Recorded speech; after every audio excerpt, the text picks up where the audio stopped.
as Democrats scramble for the 2020 nomination. Student debt is one issue they have all promised to tackle. Make college universally available with free tuition and fees. We are going to cancel all student debt in this country.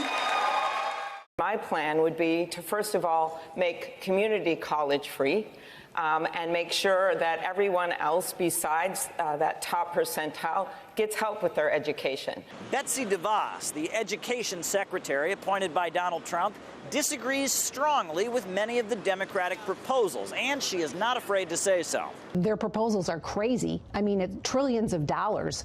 And who do they think is actually going to pay for these? It's going to be 2 of the 3 Americans that aren't going to college paying for the 1 out of 3 that do.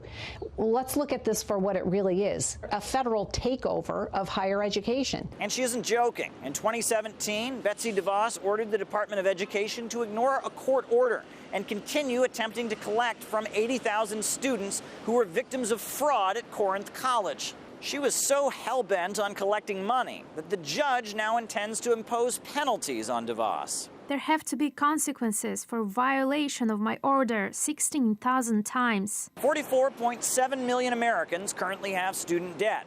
Laws make it impossible to declare bankruptcy on these loans while the government backs them on behalf of the banks. It is one big mess that the Department of Education has the task of managing. To make things even more embarrassing, the man that Betsy DeVos hired to manage educational debt is quitting. Wayne Johnson was the chief of the Federal Student Aid Office, and he's stepping down, and he's not going quietly.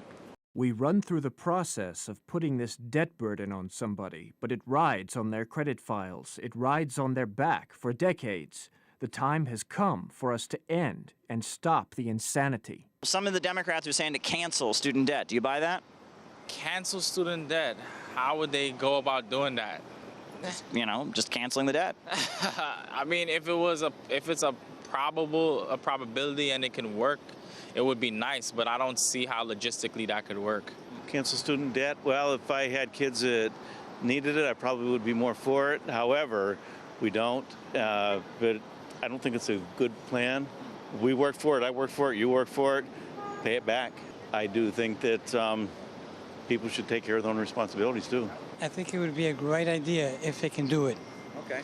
But they have lots of obstacles in the way. They took the loan out. They got to repay it. They knew what they were getting into. Okay. And how are you going to exactly cancel their debt? I don't really know how that's going to happen. Yeah. Someone's got to pay. What can you do? What, they're just going to get rid of the debt? And then what happens? Yeah. So no one gets paid. What happens? You know, doesn't work. Yep. It's a dream. I mean, I'm all for, if they can just cancel it, they should. But I don't know where the money will come from. Wayne Johnson says the United States has a $1.3 trillion problem. And while he walks away from the student debt crisis, university graduates are facing decades of struggle to break even and pay their bills. Perhaps they won't think that the Democrats' proposal is so crazy. Maupin, RT, New York.